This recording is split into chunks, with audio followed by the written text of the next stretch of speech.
हाँ जी, game changer simple approach channel में जी गिल वालों तुहाडा स्वागत किया जाता है। तो जी अज की वीडियो है नैक्सट है थर्ड पार्ट भारत का संविधानिक विकास।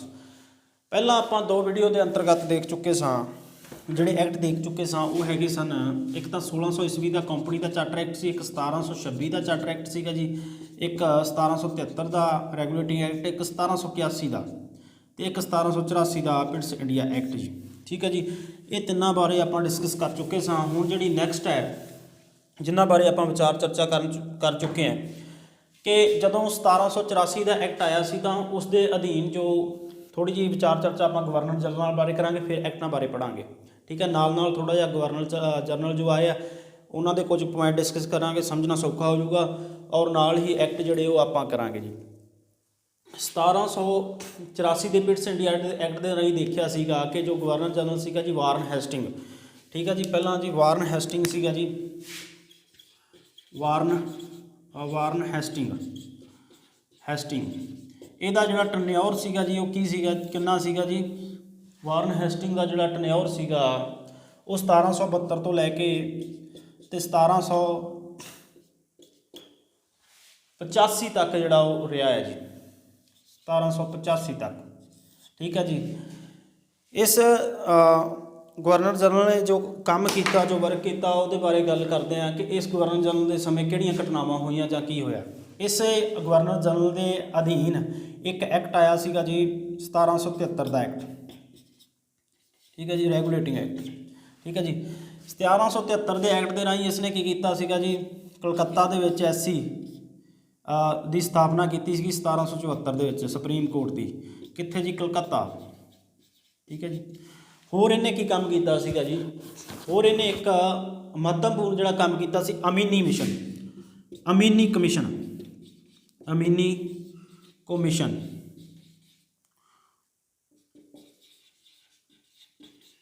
अमीनी कमीशन 1776 ਦੇ ਵਿੱਚ। ठीक है जी, 1776 ਦੇ ਵਿੱਚ ਅਮੀਨੀ ਕਮਿਸ਼ਨ ਇਸ ਲਈ ਬਣਾਇਆ ਗਿਆ ਸੀਗਾ।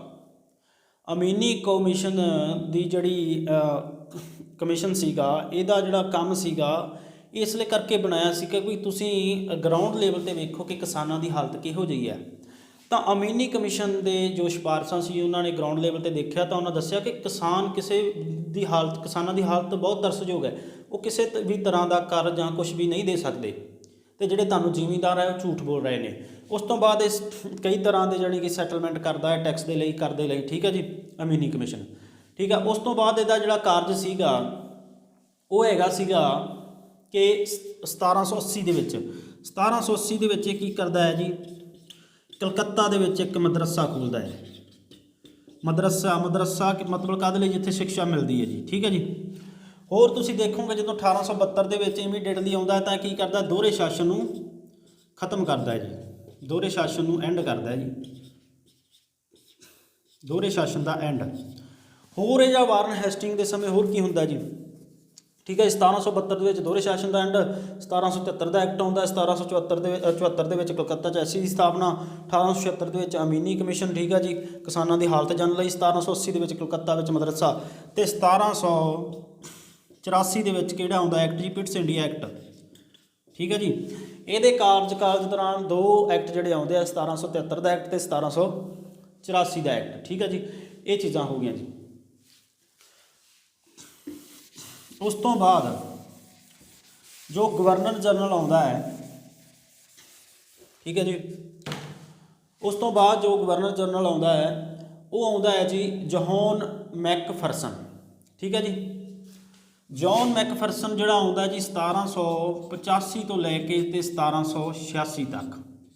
ਠੀਕ ਹੈ ਜੀ, ਇਹਦਾ ਨਾਮ ਹੈਗਾ ਜੌਨ ਮੈਕਫਰਸਨ। ठीक है जी, ये कुछ भी नहीं करता जी, ना तो इंडिया के शासन दे विच जां गवर्नर जनरल जो रह जाता है कुछ भी कोई खास काम नहीं करता। तो उस समय उस तो बाद जिहड़ा गवर्नर जनरल आता है वो आता है जी 17 लॉर्ड कर्नवालिस। किहड़ा जी, लॉर्ड कर्नवालिस, बहुत इंपोर्टेंट है जी।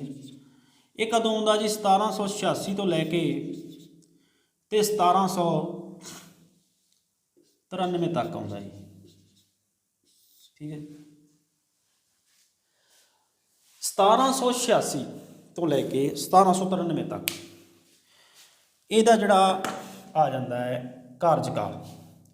ਹੁਣ ਆਪਣਾ ਜਿਹੜਾ ਐਕਟ ਸੀਗਾ ਉਹ ਵੀ ਜਿਹੜਾ ਆਪਾਂ ਸਟਾਰਟ ਕਰਨਾ ਹੈ, ਪਿਟਸ ਇੰਡੀਆ ਐਕਟ ਆਪਾਂ ਦੇਖ ਚੁੱਕੇ ਸੀਗੇ 1784, ਤੇ ਹੁਣ ਜਿਹੜਾ ਐਕਟ ਹੈਗਾ ਆਪਣਾ 1786 ਦਾ ਐਕਟ। ਠੀਕ ਹੈ ਜੀ, 1786 ਦਾ ਐਕਟ। ਠੀਕ ਹੈ ਜੀ, 1786 ਦਾ ਜਿਹੜਾ ਐਕਟ ਹੈ ਉਹਦੇ ਆਉਣ ਦੇ ਕਾਰਨ ਇਹ ਹੈ ਕਿ 1786 ਤੋਂ ਪਹਿਲਾਂ ਤੁਸੀਂ ਦੇਖਿਆ ਹੋਊਗਾ ਕਿ ਬ੍ਰਿਟੇਨ ਦੇ ਜਿਹੜੇ ਉਪਨਿਵੇਸ਼ੀ ਖੇਤਰ ਸੀਗੇ, ਇੰਡੋਨੇਸ਼ੀਆ ਨਾਲ ਵੀ ਪਾਰ ਕਰਦੇ ਸੀਗੇ, ਸ਼੍ਰੀਲੰਕਾ ਨਾਲ ਵੀ ਕਰਦੇ ਸੀਗੇ, ਚੀਨ ਨਾਲ ਵੀ ਕਰਦੇ ਸੀ, ਅਮਰੀਕਾ ਦੇ ਵਿੱਚ ਵੀ ਕਰਦੇ ਸੀਗੇ। ਤਾਂ ਪਹਿਲੀਆਂ ਜਿਹੜੀਆਂ ਘਟਨਾਵਾਂ ਕਿ ਅਮਰੀਕਾ ਦੇ ਵਿੱਚ 1776 ਦੇ ਵਿੱਚ ਕ੍ਰਾਂਤੀ ਹੁੰਦੀ ਹੈ। ਕ੍ਰਾਂਤੀ ਹੋਣ ਤੋਂ ਬਾਅਦ ਅਮਰੀਕਾ ਦੇ ਲੋਕ ਆਜ਼ਾਦ ਹੁੰਦੇ ਆ, ਆਜ਼ਾਦ ਹੋਣ ਤੋਂ ਬਾਅਦ ਆਪਦਾ ਸੰਵਿਧਾਨ ਦਾ ਨਿਰਮਾਣ ਕਰਦੇ ਆ। ਅਤੇ ਸਭ ਤੋਂ ਪਹਿਲਾਂ ਕਿਸ ਦੇਸ਼ ਦਾ ਸੰਵਿਧਾਨ ਹੈ ਜਿਹੜਾ ਬਣਿਆ ਜਾਂ ਬਣ ਕੇ ਤਿਆਰ ਹੋਇਆ, ਤਾਂ ਅਮਰੀਕਾ ਦਾ ਸਭ ਤੋਂ ਛੋਟਾ ਸੰਵਿਧਾਨ ਹੈ ਜੀ, 7 ਆਰਟੀਕਲ ਇਹਦੇ ਵਿੱਚ। ਔਰ ਇੱਥੋਂ ਇੱਥੇ ਜਿਹੜਾ ਸੀਗਾ ਅਮਰੀਕਾ ਦੇ ਵਿੱਚ ਵੀ ਕੀ ਸੀਗਾ ਕਿ ਅਮਰੀਕਾ ਦੇ ਵਿੱਚ ਵੀ ਅੰਗਰੇਜ਼ਾਂ ਦਾ ਕਬਜ਼ਾ ਸੀਗਾ। ਭਾਵੇਂ ਕਿ ਅਮਰੀਕਾ ਦੇ ਅੰਗਰੇਜ਼ ਵੀ ਆਪਣੇ ਲਈ ਤਾਂ ਅੰਗਰੇਜ਼ ਹੀ ਹੈ, ਬ੍ਰਿਟੇਨ ਦੇ ਅੰਗਰੇਜ਼ ਵੀ ਅੰਗਰੇਜ਼ ਹੈ ਅਤੇ ਅਮਰੀਕਾ ਦੇ ਅੰਗਰੇਜ਼ ਵੀ ਅੰਗਰੇਜ਼ ਹੈ, ਲੇਕਿਨ ਬ੍ਰਿਟੇਨ ਦੇ ਅੰਗਰੇਜ਼ਾਂ ਨੇ ਅਮਰੀਕਾ ਦੇ ਅੰਗਰੇਜ਼ਾਂ ਨੂੰ ਗੁਲਾਮ ਕੀਤਾ ਸੀਗਾ। ਅਤੇ ਉੱਥੇ ਵੀ ਇਸੇ ਤਰ੍ਹਾਂ ਇੰਡੀਆ ਦੇ ਵਿੱਚ ਜੋ ਦੇਣ ਲੈਣ ਚੱਲਦਾ ਸੀਗਾ, ਵਪਾਰ ਦੇ ਤਰੀਕੇ ਗੁਲਾਮੀ ਕੀਤਾ ਸੀ। ਫਿਰ ਉੱਥੇ 1776 ਦੇ ਵਿੱਚ ਆਜ਼ਾਦੀ ਦੀ ਮੰਗ ਹੁੰਦੀ ਹੈ ਜਾਂ ਕ੍ਰਾਂਤੀ ਹੁੰਦੀ ਹੈ, ਅਤੇ ਅਮਰੀਕਾ ਦੀ ਕ੍ਰਾਂਤੀ ਜਿਹੜੀ ਆਉਂਦੀ ਹੈ ਉਸ ਤੋਂ ਬਾਅਦ ਦੇਸ਼ ਆਜ਼ਾਦ ਹੁੰਦਾ ਹੈ। ਉਸੇ ਤੋਂ ਸਬਕ ਲੈ ਕੇ ਬ੍ਰਿਟੇਨ ਨਿਵਾਸੀਆਂ ਨੇ ਇਹ ਸੋਚਿਆ ਕਿ ਅਸੀਂ ਇੰਡੀਆ ਦੇ ਵਿੱਚ ਵੀ ਕਿਤੇ ਲੋਕ ਆਜ਼ਾਦੀ ਦੀ ਮੰਗ ਕਰ ਨਾ ਲੈਣ, ਕਿਉਂਕਿ ਮਰਾਠਾ ਯੁੱਧ ਹੁੰਦਾ ਹੈ, ਮਸੂਰ ਯੁੱਧ ਹੁੰਦੇ ਹੈ, ਕਈ ਯੁੱਧ ਹੁੰਦੇ ਆ, ਅਤੇ ਹੌਲੀ ਹੌਲੀ ਇੰਡੀਆ ਦੇ ਲੋਕਾਂ ਦੇ ਵਿੱਚ ਵੀ ਜਿਹੜੀ ਹੈ ਕਿ ਨਾ ਆਜ਼ਾਦੀ ਦੀ ਭਾਵਨਾ ਜਾਗਦੀ ਹੈ। ਜਿੱਦਾਂ ਅਮਰੀਕਾ ਦੇ ਵਿੱਚ ਹੋਰਨਾਂ ਦੇਸ਼ਾਂ ਦੇ ਵਿੱਚ ਅੰਗਰੇਜ਼ ਸਬਕ ਲੈਂਦੇ ਆ ਕਿ ਸਾਡੇ ਤੋਂ ਹੋਰ ਵੀ ਦੇਸ਼ ਜਿਹੜੇ ਆ ਉਪਨਿਵੇਸ਼ੀ ਖੇਤਰ ਹੈ ਸਾਡੇ ਤੋਂ ਖੁੱਸਦੇ ਜਾਂਦੇ ਆ। ਇਸੇ ਕਰਕੇ ਉਹ 1786 ਦੇ ਐਕਟ ਦੇ ਰਾਹੀਂ ਕੰਮ ਕੀ ਕਰਦੇ ਆ, ਕੰਮ ਉਹ ਇਹ ਕਰਦੇ ਆ, ਇੱਕ ਤਾਂ ਉਹ ਗਵਰਨਰ ਜਨਰਲ ਲਾਰਡ ਕਾਰਨਵਾਲਿਸ ਨੂੰ ਭੇਜਦੇ ਆ। ਠੀਕ ਹੈ ਜੀ, ਇੱਕ ਤਾਂ ਉਹ ਲਾਰਡ ਕਾਰਨਵਾਲਿਸ ਨੂੰ ਇੰਡੀਆ ਦੇ ਵਿੱਚ ਭੇਜਦੇ ਆ, ਅਤੇ ਨਾਲੇ ਉਹ ਗਵਰਨਰ ਜਨਰਲ ਦੀਆਂ ਸ਼ਕਤੀਆਂ ਵਿੱਚ ਅਸੀਮਿਤ ਵਾਧਾ ਕਰ ਦਿੰਦੇ ਆ ਜੀ। ਠੀਕ ਹੈ ਜੀ, ਪਹਿਲਾ ਇਹਨਾਂ ਦਾ ਕੰਮ ਹੈ ਜੀ ਗਵਰਨਰ ਜਨਰਲ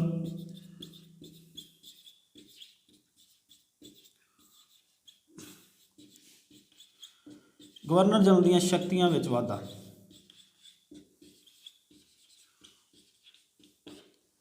ਠੀਕ ਹੈ ਜੀ, ਠੀਕ ਹੈ, ਗਵਰਨਰ ਜਨਰਲ ਦੀਆਂ ਸ਼ਕਤੀਆਂ ਵਿੱਚ ਜਦ ਵਾਧਾ ਕਰਦੇ ਆ ਤਾਂ ਕੀ ਵਾਧਾ ਕਰਦੇ ਆ ਜੀ, ਇੱਕ ਤਾਂ ਇਹਨੂੰ ਗਵਰਨਰ ਜਨਰਲ ਨੂੰ ਵਿਟੋ ਪਾਵਰ ਦੇ ਦਿੰਦੇ ਆ ਜੀ, ਵਿਟੋ ਪਾਵਰ। ਠੀਕ ਹੈ ਜੀ, ਦੂਜਾ ਇਹਨੂੰ ਦੇ ਦਿੰਦੇ ਆ ਸੈਨਾ ਦਾ ਬਣਾ ਦਿੰਦੇ ਆ ਚੀਫ ਇਨ ਕਮਾਂਡਰ।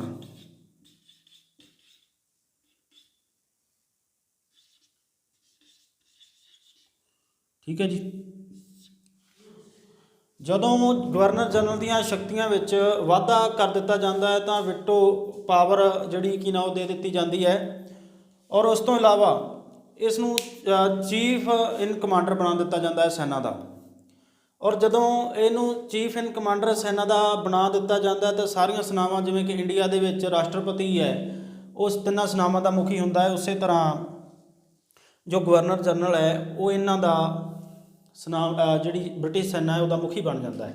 ਅਤੇ ਵਿਟੋ ਪਾਵਰ ਅਧੀਨ ਉਹ ਕੀ ਹੈ ਕਿ ਜੋ ਵੀ ਗਵਰਨਰ ਜਨਰਲ ਦੀ ਕਾਰਜਕਾਰੀ ਪ੍ਰੀਸ਼ਦ ਹੈ ਉਸ ਦੇ ਉੱਪਰ ਕੋਈ ਵੀ ਜੇ ਕੋਈ ਉਹ ਨਿਰਣਾ ਲੈਂਦੀ ਹੈ ਤਾਂ ਉਸ ਨੂੰ ਰੋਕ ਸਕਦਾ ਹੈ ਜਾਂ ਆਪਣੇ ਨਿਰਣੇ ਨੂੰ ਉਹਦੇ ਉੱਪਰ ਲਾਗੂ ਕਰ ਸਕਦਾ ਹੈ, ਜਿਸ ਕਾਰਨ ਉਸ ਨੂੰ ਵਿਟੋ ਪਾਵਰ ਇਸ ਐਕਟ ਦੇ ਰਾਹੀਂ ਮਿਲ ਜਾਂਦੀ ਹੈ ਜੀ।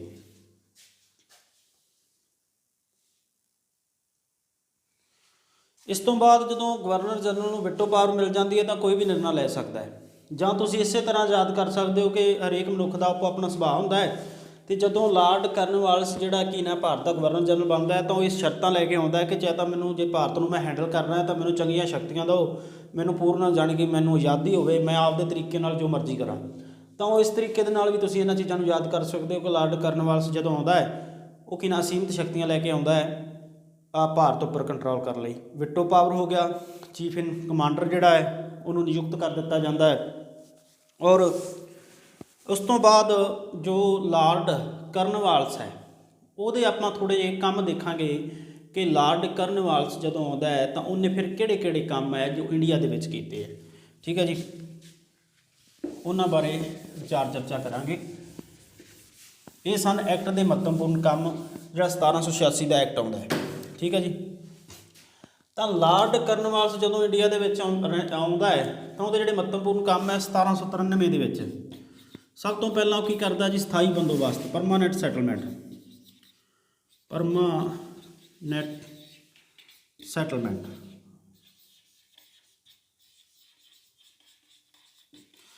ये करता जी। ये कित्थे करता जी? ये करता जी बिहार ते बंगाल दे विच।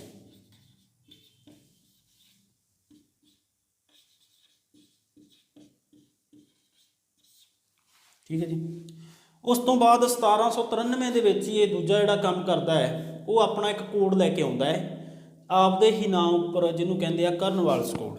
1793 ਦੇ ਵਿੱਚ ਇਹਦਾ ਇੱਕ ਹੋਰ ਕੰਮ ਹੈ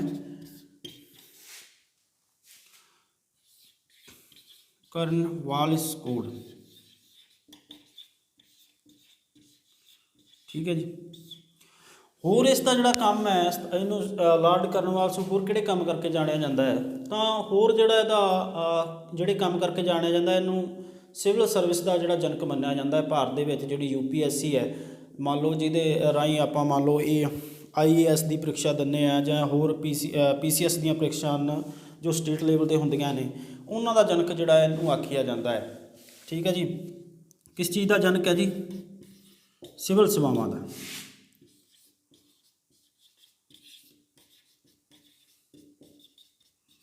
सिविल सेवावां एग्जाम्पल जिवें की है UPSC है।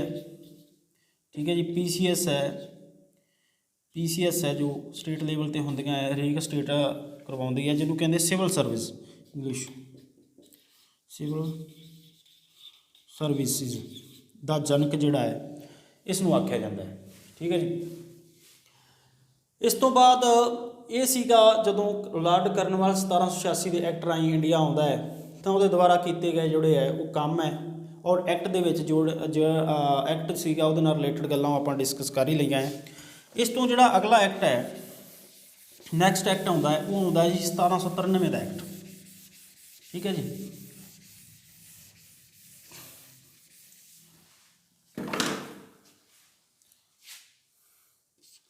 Charter act 1793। ठीक है जी, 1793 का जो चार्टर एक्ट है जी इस चार्टर एक्ट जो 1793 है इस टाइम जदों आता है तो तुसी देखोगे तुसी इस चीज़ से कन्फ्यूजन हो जाओगे कि जो लॉर्ड कर्नवालिस है 1793 के विच सीगा शायद वही लैके आता है, लेकिन नहीं जदों ये एक्ट आता है तो 1793 के जदों ये लास्ट के आता है तो उदों जिहड़ा गवर्नर जनरल हुंदा है इंडिया दे विच वो हुंदा जॉन शोर।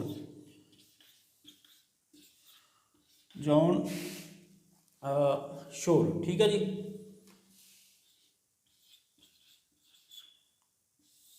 उस टाइम आता है 1793 का चार्टर एक्ट है। ये की है कि गवर्नर जनरल की जो तुहानूं पता है कि 1786 के एक्ट के राही उन्होंने असीमित शक्तियां मिलियां होंदियां हैं। ठीक है, जब विटो पावर मिली होंदी है ये जिहड़ी है पहला काम ये किया जाता है कि गवर्नर जनरल की जिहड़ी विटो पावर है उन्होंने स्पष्ट किया जाता है जी। विटो पावर स्पष्ट जब विटो पावर को स्पष्ट किया जाता है क्लीयर किया जाता है कि गवर्नर जनरल जिहड़ी विटो पावर है किस लिए यूज़ करेगा तो वो अंग्रेज ये कहते हैं कि शांति लई। ठीक है, शांति लई यूज़ कर सकता है, सुरक्षा लई। ठीक है, तो जिहड़े ब्रिटिश खेतर है जी ब्रिटिश प्रदेशों के हितों लई जिहड़े अंग्रेज़ों के खेतर है ब्रिटिश प्रदेशों के हितों लई विटो पावर में इस एक्ट राही स्पष्ट किया जाता है। दूसरा महत्वपूर्ण काम इस एक्ट के राही ये किया जाता है कि जिहड़ियां आपां संस्थावां देखियां सीगियां संस्थावां बणियां सीगियां एक कोड सी एक बोर्ड सीगी एक BOC सी। ठीक है जी, बोर्ड ऑफ कंट्रोल। ठीक है जी, ਜੋ ਵੀ ਉਹ ਸੰਸਥਾਵਾਂ ਸੀ COD ਕੋਡ ਆਫ ਡਾਇਰੈਕਟਰ ਜਿਹਦੇ ਵਿੱਚ ਵਪਾਰ ਕਰਦੀ ਸੀ ਇੱਕ, ਠੀਕ ਹੈ ਜੀ, ਇਹ ਵਪਾਰ ਨਾਲ ਰਿਲੇਟਡ ਸੀਗੀ, ਵਪਾਰ ਦੇ ਨਾਲ। ਤੇ BOC ਇਹ ਸੀਗੀ ਰਾਜਨੀਤਿਕ, ਠੀਕ ਹੈ ਜੀ। ਇਹਨਾਂ ਸੰਸਥਾਵਾਂ ਦੇ ਜਿਹੜੇ ਮੁਖੀ ਹੁੰਦੇ ਆ, ਜੋ ਵੀ ਕਰਮਚਾਰੀ ਹੁੰਦੇ ਆ,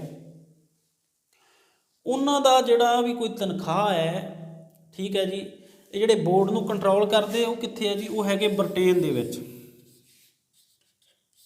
ਬ੍ਰਿਟੇਨ ਦੇ ਵਿੱਚੋਂ ਹੀ ਐਕਟ ਪਾਸ ਹੁੰਦੇ ਆ, ਠੀਕ ਹੈ ਜੀ। ਕੁਝ ਜਿਹੜੇ ਵਪਾਰ ਕਰਦੇ ਉਹ ਵੀ ਕਿੱਥੇ ਬੈਠੇ ਆ, ਉਹ ਵੀ ਬ੍ਰਿਟੇਨ ਦੇ ਵਿੱਚ। ਤਾਂ ਜਿਹੜਾ ਉਹ ਕੀ ਨਾ ਕੰਮਕਾਰ ਹੈ ਉਹ ਕਿੱਥੇ ਕਰਦੇ ਆ ਜੀ, ਭਾਰਤ ਦੇ ਵਿੱਚ। ਇੱਥੇ ਕੀ ਹੁੰਦਾ ਹੈ ਕਿ ਜਦੋਂ ਕੋਡ ਅਤੇ BOC ਜਿਹੜੀ ਦੋਨੇ ਸੰਸਥਾ ਹੈ, ਇਹਨਾਂ ਦਾ ਜਿਹੜਾ ਕਰਮਚਾਰੀਆਂ ਦਾ ਵੇਤਨ ਹੈ ਉਹ ਭਾਰਤੀ ਖਜ਼ਾਨੇ ਵਿੱਚ ਸ਼ੁਰੂ ਹੁੰਦਾ ਜੀ। ਵੇਤਨ ਮਤਲਬ ਤਨਖਾਹ, ਭਾਰਤੀ ਖਜ਼ਾਨੇ ਵਿੱਚੋਂ, ਭਾਰਤੀ ਖਜ਼ਾਨੇ ਵਿੱਚੋਂ ਜਾਣੀ ਕਿ ਦਿੱਤਾ ਜਾਂਦਾ ਜੀ, ਭਾਰਤੀ ਖਜ਼ਾਨੇ ਵਿੱਚੋਂ, ਠੀਕ ਹੈ ਜੀ। ਭਾਰਤੀ ਖਜ਼ਾਨੇ ਵਿੱਚੋਂ ਜਦੋਂ ਵੇਤਨ ਦਿੱਤਾ ਜਾਂਦਾ ਤਾਂ ਕੀ ਹੁੰਦਾ ਹੈ ਕਿ ਇਹ ਬ੍ਰਿਟੇਨ ਵਿੱਚ ਬੈਠੇ ਹੀ ਭਾਰਤੀ ਲੋਕਾਂ ਦਾ ਪੈਸਾ ਜਿਹੜਾ ਹੈ, ਜਿਹੜਾ ਇੱਥੇ ਭਾਰਤ ਦੇ ਵਿੱਚ ਹੈ, ਜੇਕਰ ਭਾਰਤ ਦਾ ਪੈਸਾ ਭਾਰਤ ਦੇ ਖੇਤਰ ਵਿੱਚ ਲੱਗੇਗਾ ਤਾਂ ਉਹਨੂੰ ਕੋਈ ਵੀ ਆਰਥਿਕ ਨੁਕਸਾਨ ਨਹੀਂ ਹੋਵੇਗਾ।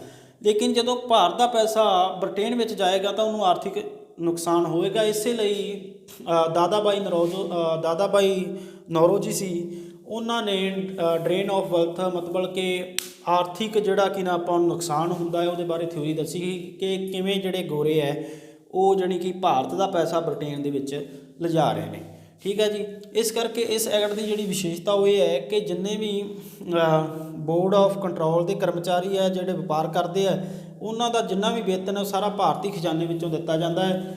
ਜਿਹੜੇ ਭਾਵੇਂ ਕਿ ਬੰਬਈ ਦੇ ਵਿੱਚ ਬੈਠੇ ਆ, 3 ਖੇਤਰ ਸੀ ਇਹਨਾਂ ਦੇ, ਬੰਬਈ, ਠੀਕ ਹੈ ਜੀ, ਮਦਰਾਸ ਅਤੇ ਬੰਗਾਲ। ਇਹ ਜਿੱਥੇ ਵੀ ਸਾਰੇ ਕਰਮਚਾਰੀ ਹੈ, ਜੋ ਵੀ ਗਵਰਨਰ ਜਨਰਲ ਦੀ ਪ੍ਰੀਸ਼ਦ ਹੈ, ਸਾਰਿਆਂ ਦਾ ਜਿਹੜਾ ਤਨਖਾਹ ਹੈ ਉਹ ਸਾਰਾ ਭਾਰਤੀ ਖਜ਼ਾਨੇ ਦੇ ਵਿੱਚੋਂ ਦਿੱਤਾ ਜਾਂਦਾ, ਜਿਸ ਨਾਲ ਕੀ ਹੈ ਕਿ ਭਾਰਤ ਦੇ ਵਿੱਚ ਕੀ ਨਾ ਆਰਥਿਕ ਤੰਗੀ ਜਿਹੜੀ ਆ ਉਹ ਆ ਜਾਂਦੀ ਹੈ। ਜਿਸ ਤੋਂ ਬਾਅਦ ਕਿ ਦਾਦਾ ਭਾਈ ਨੌਰੋਜੀ ਨੇ ਇਸ ਦਾ ਸਿੱਟਾ ਕੱਢਿਆ ਕਿ ਇਹਦਾ ਕਾਰਨ ਕੀ ਹੈ ਆਰਥਿਕ ਤੰਗੀ ਦਾ। ਤਾਂ ਆਰਥਿਕ ਤੰਗੀ ਦਾ ਕਾਰਨ ਇਹ ਸੀਗਾ ਕਿ ਬ੍ਰਿਟੇਨ ਦੇ ਲੋਕ ਬ੍ਰਿਟੇਨ ਵਿੱਚ ਹੀ ਬੈਠ ਕੇ ਭਾਰਤ ਦਾ ਪੈਸਾ ਜਿਹੜਾ ਕਿ ਨਾ ਉਹ ਆਪਦੇ ਕੋਲ ਲਈ ਜਾਂਦੇ ਸੀਗੇ। ਔਰ ਤੀਜੀ ਜਿਹੜਾ ਇਹਦੇ ਵਿੱਚ ਐਕਟ ਦੇ ਵਿੱਚ ਜੋ ਕੰਮ ਕੀਤਾ ਗਿਆ ਸੀ ਉਹ ਇਹ ਸੀਗਾ ਕਿ ਜਿਹੜੀ ਆਪਾਂ ਦੇਖਿਆ 1774 ਦੇ ਵਿੱਚ ਸੁਪਰੀਮ ਕੋਰਟ ਬਣੀ ਸੀਗੀ। ਸੁਪਰੀਮ ਕੋਰਟ ਬਣੀ ਸੀ ਕਲਕੱਤਾ ਵਿਖੇ। ਉਹਦਾ ਕੰਮ ਸੀ ਅੰਗਰੇਜ਼ਾਂ ਦੇ ਫੈਸਲੇ ਸੁਣਨਾ, ਅੰਗਰੇਜ਼ਾਂ ਸਬਜੈਕਟ ਦੇ, ਜੋ ਅੰਗਰੇਜ਼ਾਂ ਦੇ ਹੀ ਸਬਜੈਕਟ ਦੇ ਉੱਤੇ ਉਹ ਫੈਸਲੇ ਸੁਣਦੀ ਸੀ ਜਾਂ ਮੁਕੱਦਮੇ ਸੁਣਦੀ ਸੀ, ਹੋਰ ਇੰਡੀਅਨ ਨਹੀਂ ਸੀ ਕੋਈ ਵੀ ਸੁਣ ਸਕਦਾ। ਉਸ ਨੂੰ ਕੀ ਕੀਤਾ ਗਿਆ ਕਿ ਉਸ ਨੂੰ SC ਜੋ ਬਣੀ ਸੀਗੀ 1774 ਦੇ ਵਿੱਚ, ਇਸ ਐਕਟ ਦੇ ਰਾਹੀਂ ਉਸ ਨੂੰ ਜੋ ਵੀ ਐਕਟ ਆਉਂਦੇ ਹੈ ਜਾਂ ਕਾਨੂੰਨ ਹੈ ਉਹਨਾਂ ਦੀ ਵਿਆਖਿਆ ਕਰਨ ਦਾ ਅਧਿਕਾਰ ਮਿਲਿਆ ਜੀ। ਵਿਆਖਿਆ ਕਰਨ ਦਾ, ਕਾਨੂੰਨਾਂ ਦੀ ਜਿੰਨੇ ਵੀ ਐਕਟ ਆਏ ਆ ਇਹਨਾਂ ਦੀ ਵਿਆਖਿਆ ਉਹ ਕਰ ਸਕਦੀ ਹੈ ਜੀ। ਵਿਆਖਿਆ ਕਰਨ ਦਾ ਜਿਹੜਾ ਅਧਿਕਾਰ ਹੈ ਉਸ ਨੂੰ ਦਿੱਤਾ ਗਿਆ ਜੀ, ਠੀਕ ਹੈ ਜੀ। ਜਿੰਨੇ ਵੀ ਕਾਨੂੰਨ ਹੈ ਜਾਂ ਐਕਟ ਹੈ ਜੀ ਉਹਨਾਂ ਦੀ ਵਿਆਖਿਆ ਕਰਨ ਦਾ ਅਧਿਕਾਰ ਜਿਹੜਾ ਹੈ ਇਸ ਚਾਰਟਰ ਐਕਟ ਦੇ ਰਾਹੀਂ ਜਿਹੜਾ ਹੈ ਦੇ ਦਿੱਤਾ ਜਾਂਦਾ ਹੈ। ਇਹ ਸਨ ਜੀ 1793 ਚਾਰਟਰ ਐਕਟ ਦੀਆਂ ਮੁੱਖ ਵਿਸ਼ੇਸ਼ਤਾਵਾਂ। ਇਸ ਤੋਂ ਬਾਅਦ ਜਿਹੜਾ ਐਕਟ ਆਉਂਦਾ ਹੈ ਜੀ ਉਹ ਆਉਂਦਾ ਜੀ 1813 ਦਾ ਐਕਟ ਹੈ। ਇਸ ਤੋਂ ਬਾਅਦ ਜਿਹੜਾ 1793 ਦੇ ਐਕਟ ਤੋਂ ਬਾਅਦ ਲੜੀ ਸ਼ੁਰੂ ਹੋ ਜਾਂਦੀ ਹੈ ਕਿ 20 ਸਾਲ ਜਿਹੜਾ ਉਹ ਕੀ ਨਾ ਇਹਨਾਂ ਦੇ ਐਕਟਾਂ ਦੇ ਜਿਹੜੇ ਹੈਗੇ ਆ ਪ੍ਰੋਵੀਜ਼ਨ ਉਹਨਾਂ ਨੂੰ ਵਧਾਇਆ ਜਾਂਦਾ ਹੈ। 20 ਸਾਲ ਜਦੋਂ ਵਧਾਇਆ ਜਾਂਦਾ ਤਾਂ ਫਿਰ ਆਉਂਦਾ 1813 ਦਾ ਐਕਟ, ਠੀਕ ਹੈ ਜੀ। 1813 ਤੇ ਤੁਸੀਂ ਫਿਰ 20 ਸਾਲ ਦੀ ਜਿਹੜੀ ਲੜੀ ਸ਼ੁਰੂ ਹੋ ਜਾਂਦੀ ਹੈ ਤਾਂ ਫਿਰ ਆਉਂਦਾ 1833 ਦਾ, ਫਿਰ 20 ਸਾਲ ਪਾਓਗੇ ਤਾਂ 1853 ਦਾ, ਜੋ ਕਿ ਅੱਗੇ ਆਪਾਂ ਡਿਸਕਸ ਕਰਾਂਗੇ। ਇਸੇ ਤਰ੍ਹਾਂ ਜਦੋਂ 1793 ਦੇ ਐਕਟ ਰਾਹੀਂ ਇਹ ਪ੍ਰੋਵੀਜ਼ਨ ਕਰ ਦਿੱਤਾ ਜਾਂਦਾ ਕਿ 20 ਸਾਲ ਜਿਹੜਾ ਅੱਗੇ ਸਮਾਂ ਵਧਾ ਦਿੱਤਾ ਜਾਂਦਾ ਐਕਟ ਦਾ, ਤਾਂ ਉਸ ਤੋਂ ਬਾਅਦ ਜਿਹੜਾ ਐਕਟ ਆਉਂਦਾ ਹੈ ਉਹ ਆਉਂਦਾ ਜੀ 1813 ਦਾ ਐਕਟ, 1813 ਦਾ ਐਕਟ, ਚਾਰਟਰ ਐਕਟ, ਠੀਕ ਹੈ ਜੀ। ਇਹ ਚਾਰਟਰ ਐਕਟ ਇਸ ਲਈ ਵੱਜਦੇ ਆ ਕਿਉਂਕਿ ਇਹ ਲਗਾਤਾਰ ਆਉਂਦੇ, ਦੇਖੋ ਜੀ 20 ਦਾ ਇਹਦੇ ਵਿੱਚ ਗੈਪ ਮਿਲੂਗਾ। 1793 ਤੋਂ ਬਾਅਦ 1813, 1813 ਤੋਂ 20 ਸਾਲ 1833, 1833 ਤੋਂ 20 ਸਾਲ 1853। ਇਸ ਕਰਕੇ ਇਹਨਾਂ ਨੂੰ ਚਾਰਟਰ ਐਕਟ ਆਖਿਆ ਜਾਂਦਾ ਹੈ, ठीक है जी। और पहला ਜਿਹੜੇ ਦੋ ਆਪਾਂ ਡਿਸਕਸ ਕੀਤੇ ਸੀ ਉਹ ਕੰਪਨੀ ਦੇ ਚਾਰਟਰ ਐਕਟ ਸੀਗੇ, ਸਪੈਸ਼ਲ ਕੰਪਨੀ ਦੇ ਲਈ ਅਧਿਕਾਰ ਘੋਸ਼ਣਾ ਪੱਤਰ ਸੀਗੇ ਜੋ ਕਿ 1600 ਈਸਵੀ ਦੇ ਵਿੱਚ ਸੀਗਾ, ਇੱਕ 1726 ਦੇ ਈਸਵੀ ਦੇ ਵਿੱਚ ਸੀਗਾ। ਇਸ ਤੋਂ ਬਾਅਦ ਜਿਹੜੇ ਹੁਣ ਚਾਰਟਰ ਐਕਟਾਂ ਦੀ ਜਿਹੜੀ ਸ਼ੁਰੂਆਤ ਹੁੰਦੀ ਹੈ 1793 ਤੋਂ ਹੁੰਦੀ ਹੈ, ਠੀਕ ਹੈ ਜੀ। ਹਾਂਜੀ, ਚਾਰਟਰ ਐਕਟ 1813 ਦੀਆਂ ਜੋ ਮੁੱਖ ਵਿਸ਼ੇਸ਼ਤਾਵਾਂ ਨੇ ਉਹ ਅੱਜ ਹੁਣ ਆਪਾਂ ਡਿਸਕਸ ਕਰਦੇ ਹਾਂ ਕਿ ਸਭ ਤੋਂ ਪਹਿਲਾਂ ਇਹਦੇ ਵਿੱਚ ਜਿਹੜਾ ਕੰਮ ਕੀਤਾ ਜਾਂਦਾ ਹੈ ਉਹ ਇਹ ਹੈ ਕਿ ਕੋਈ ਵੀ ਜਦੋਂ ਕੋਈ ਗਵਰਨਰ ਜਨਰਲ ਨੇ ਜੇ ਕੋਈ ਵੀ ਕਾਰਜ ਕਰਨਾ ਹੈ, ਕੋਈ ਵੀ ਕੰਮ ਕਰਨਾ ਹੈ ਤਾਂ ਉਹਨੂੰ ਕੀ ਕਰਨਾ ਪੈਣਾ ਹੈ ਕਿ ਪਹਿਲਾਂ ਸਭ ਤੋਂ ਪਹਿਲਾਂ ਸਮਰਾਟ ਦੀ ਮਨਜ਼ੂਰੀ ਲੈਣੀ ਪੈਣੀ ਹੈ। ਸਮਰਾਟ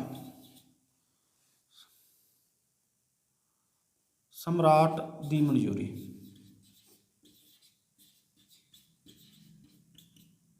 ਕੋਈ ਵੀ ਕੰਮ ਕਰਨ ਲਈ ਗਵਰਨਰ ਜਨਰਲ ਜੋ ਵੀ ਕੋਈ ਕੰਮ ਕਰੂਗਾ ਪਹਿਲਾਂ ਤੁਹਾਨੂੰ ਅਸੀਮਿਤ ਸ਼ਕਤੀਆਂ ਦਿੱਤੀਆਂ ਜਾਂਦੀਆਂ, ਲੇਕਿਨ ਜਦੋਂ 1813 ਦਾ ਐਕਟ ਆਉਂਦਾ ਤਾਂ ਉਹਨੂੰ ਸਮਰਾਟ ਦੀ ਮਨਜ਼ੂਰੀ ਲੈਣੀ ਪੈਂਦੀ ਹੈ ਕੋਈ ਵੀ ਕੰਮ ਕਰਨ ਲਈ। ਕੰਮ ਉਹਨੇ ਕੀ ਕਰਨਾ ਹੈ ਕਿ ਕੰਮ ਉਹਨੇ ਕੋਈ ਵੀ ਕੰਮ ਮੰਨ ਲਓ ਜਿਵੇਂ ਕਿ ਕਿਸੇ ਵੱਡੇ ਅਧਿਕਾਰੀਆਂ ਦੀਆਂ ਨਿਯੁਕਤੀਆਂ ਕਰਨੀਆਂ ਹੈ, ਵੱਡੇ ਅਧਿਕਾਰੀਆਂ ਦੀ ਨਿਯੁਕਤੀ ਲਈ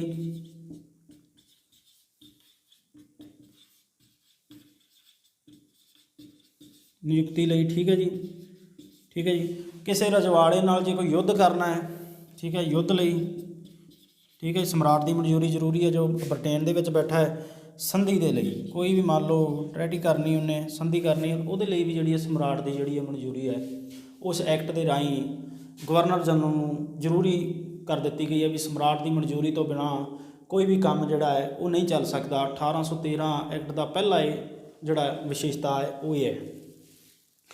ਔਰ ਦੂਜੀ ਜਿਹੜੀ ਇਹਦਾ ਮੇਨ ਕੰਮ ਹੈ ਤੁਸੀਂ ਦੇਖੋਗੇ ਇਸ ਐਕਟ ਦਾ 1813 ਐਕਟ ਦੇ ਰਾਹੀਂ 1813 ਐਕਟ ਦੇ ਰਾਹੀਂ ਜਿਹੜਾ ਦੂਸਰਾ ਕੰਮ ਹੈ ਉਹ ਇਹ ਕੀਤਾ ਜਾਂਦਾ ਹੈ ਕਿ ਭਾਰਤ ਦੇ ਨਾਲ ਜਿਹੜਾ ਹੈ ਉਹ ਵਪਾਰ ਜਿਹੜਾ ਹੈ ਏਕਾਧਿਕਾਰ ਬਣਿਆ ਹੁੰਦਾ। ਪਿਛਲੀ ਆਪਾਂ ਵੀਡੀਓ ਦੇ ਵਿੱਚ ਪਹਿਲਾਂ ਦੇਖਿਆ ਸੀ ਏਕਾਧਿਕਾਰ ਦਾ ਮਤਲਬ ਹੁੰਦਾ ਇੱਕ ਕੰਪਨੀ, ਵੀ ਇੰਡੀਆ ਦੇ ਵਿੱਚ ਇੱਕ ਕੰਪਨੀ ਹੀ ਵਪਾਰ ਕਰ ਸਕਦੀ ਹੈ ਅਤੇ ਅੰਗਰੇਜ਼ਾਂ ਦੀ ਇੱਕ ਕੰਪਨੀ ਹੀ ਆਈ ਸੀਗੀ ਔਰ ਜਿਸ ਦਾ ਤੁਸੀਂ ਜਾਣਦੇ ਹੋ ਕਿ ਜਿਸ ਨੇ 1600 ਈਸਵੀ ਦੇ ਵਿੱਚ ਕੰਮ ਕਰਨਾ ਸਟਾਰਟ ਕੀਤਾ ਸੀ ਅਤੇ ਜੋ ਲਗਾਤਾਰ ਕੰਮ ਕਰ ਰਹੀ ਸੀਗੀ। ਇਹਦੇ ਵਿੱਚ ਕੀ ਕੀਤਾ ਜਾਂਦਾ ਹੈ ਕਿ ਦੂਜਾ ਜਿਹੜਾ ਕੰਮ ਹੈ ਕਿ ਏਕਾਧਿਕਾਰ ਖਤਮ ਜਿਹਨੂੰ ਕਹਿੰਦੇ ਆ ਮੋਨੋਪੋਲੀ ਕੰਪਨੀ ਦੀ, ਵੀ ਭਾਰਤ ਨਾਲ ਕਿਸੇ ਕਿਸਮ ਦਾ ਜਿਹੜਾ ਵਪਾਰ ਬੰਦ ਹੋ ਜਾਂਦਾ ਹੈ। ਭਾਰਤ ਦੇ ਨਾਲ ਵਪਾਰ ਬੰਦ, ਚਾਹੇ ਚਾਹ ਦਾ ਲੈ ਲਓ, ਚਾਹੇ ਕਿਸੇ ਵੀ ਕਿਸਮ ਦਾ ਮਸਾਲਿਆਂ ਦਾ, ਸਾਰਾ ਬੰਦ ਕਰ ਦਿੱਤਾ ਜਾਂਦਾ। ਚੀਨ ਨਾਲ ਸਿਰਫ ਚੱਲਦਾ ਰਹਿੰਦਾ ਜੀ, ਚੀਨ ਨਾਲ ਚੱਲਦਾ, ਪਰ ਇਹ ਤੁਸੀਂ ਨੋਟ ਰੱਖਣਾ ਚੀਨ ਨਾਲ ਚੱਲਦਾ, ਠੀਕ ਹੈ ਜੀ। ਔਰ ਇਸ ਤੋਂ ਬਾਅਦ ਇਸ ਐਕਟ ਦੇ ਰਾਹੀਂ ਇਹ ਪ੍ਰੋਵੀਜ਼ਨ ਕੀਤਾ ਗਿਆ ਕਿ ਕੋਈ ਵੀ ਜਿਹੜਾ ਅੰਗਰੇਜ਼ ਕਰਮਚਾਰੀ ਹੈ, ਠੀਕ ਹੈ ਜੀ, ਉਹ ਵਪਾਰ ਭਾਰਤ ਦੇ ਵਿੱਚ ਕਰ ਸਕਦਾ ਹੈ। ਜਦੋਂ ਕੰਪਨੀ ਦਾ ਇੱਕ ਅਧਿਕਾਰ ਖਤਮ ਕਰ ਦਿੱਤਾ ਗਿਆ ਵੀ ਅੱਗੇ ਤਾਂ ਇੱਕ ਹੀ ਕੰਪਨੀ ਕਰਦੀ ਸੀ ਤਾਂ ਫਿਰ ਇਹਦੇ ਰਾਹੀਂ ਇਹ ਗੱਲ ਸਾਹਮਣੇ ਨਿਕਲ ਕੇ ਆਉਂਦੀ ਹੈ ਕਿ ਕੋਈ ਵੀ ਅੰਗਰੇਜ਼ ਭਾਰਤ ਵਿੱਚ ਵਪਾਰ ਕਰ ਸਕਦਾ ਹੈ। ਭਾਰਤ 'ਚ ਵਪਾਰ ਦੀ ਖੁੱਲ੍ਹ ਲਾ ਲਓ ਵੀ ਪੂਰਨ ਖੁੱਲ੍ਹ ਦੇ ਦਿੱਤੀ ਜਾਂਦੀ ਹੈ ਜੀ, ਠੀਕ ਹੈ ਜੀ, ਇਸ ਐਕਟ ਦੇ ਰਾਹੀਂ, ਠੀਕ ਹੈ।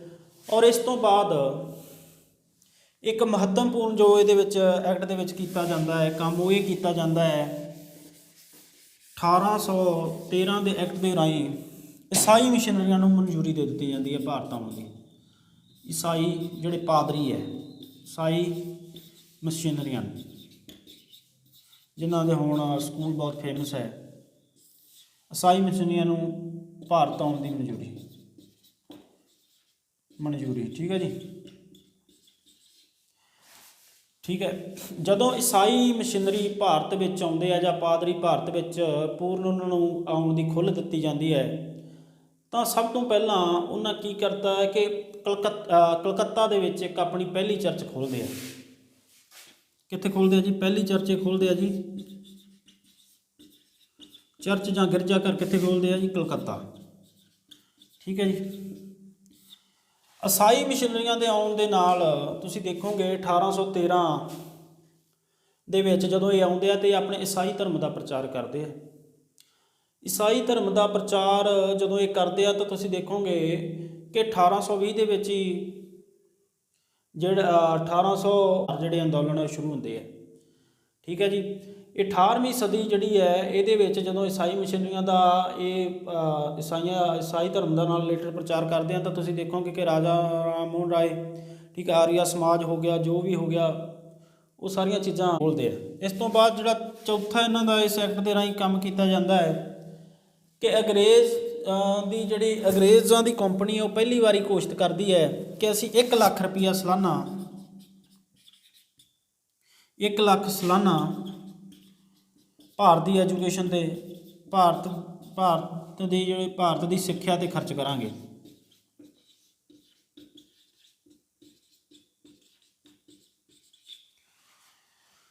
ਭਾਰਤ ਦੀ ਸਿੱਖਿਆ ਤੇ 1 ਲੱਖ ਰੁਪਈਆ ਜਿਹੜਾ ਇਹ ਪਹਿਲੀ ਵਾਰੀ ਅੰਗਰੇਜ਼ ਕਹਿੰਦੇ ਆ ਇਸ ਐਕਟ ਦੇ ਰਾਹੀਂ ਕਿ ਅਸੀਂ ਹਰੇਕ ਸਾਲਾਨਾ ਹਰ ਸਾਲ 1 ਲੱਖ ਰੁਪਈਆ ਭਾਰਤ ਦੀ ਸਿੱਖਿਆ ਤੇ ਖਰਚ ਕਰਿਆ ਕਰਾਂਗੇ। ਉਹਦੇ ਨਾਲ ਨਵੇਂ ਚੰਗੇ ਟੀਚਰ ਜਿਹੜੇ ਆ ਉਹ ਸਕੂਲ ਖੋਲਾਂਗੇ, ਚਾਹੇ ਮਤਲਬ ਵੀ